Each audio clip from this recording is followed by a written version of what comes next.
Hi guys, good morning. Good morning po sa inyong lahat. Kumusta na kayo? Ayan guys, aking papakita lang sa inyo aking ginagawang kwarto na maliit dito sa tabi ng tindahan. Ayan yung aking tindahan. Ayan. May bubong na po siya.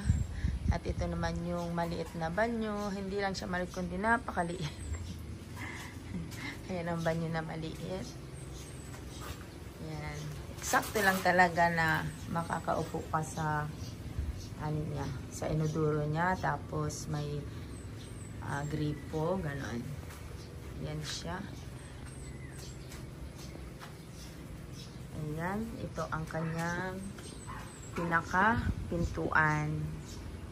Yan ang pintuan niya. Yan naman ay pinaka-bintana para mahangin-hangin.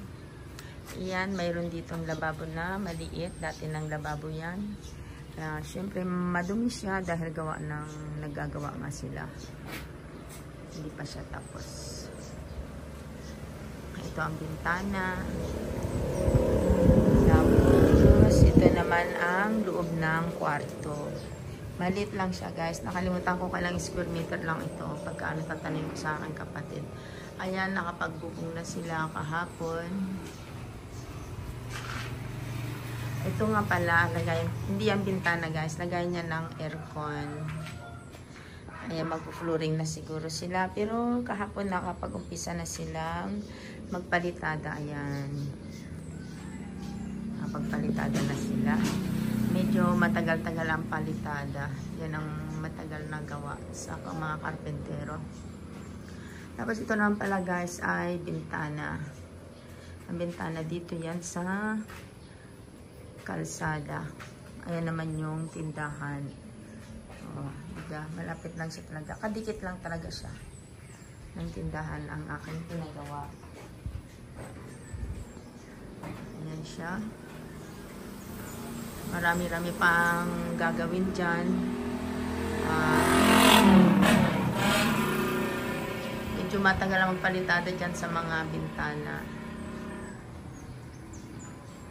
Tapos magpipintura pa. Marami pa. Siguro mga 2 linggo pa ito hanggang sa bago matapos. Yan, magta-tiles pa. Update ko nilang kayo sa susunod na mga gagawin nila. Nakabili na ako ng tiles. Nakabili na ako ng tag doon, yung inodoro. Lahat ng gamit nakabili na ako. Pati aircon.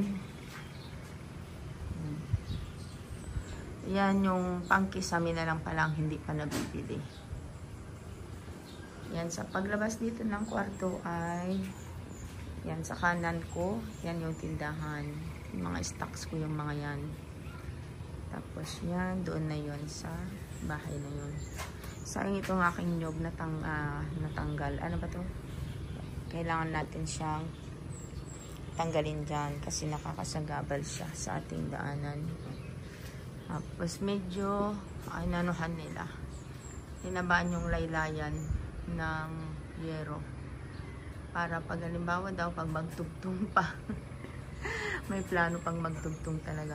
Para pag magtugtong pa daw, hindi daw mahirap. Ayan.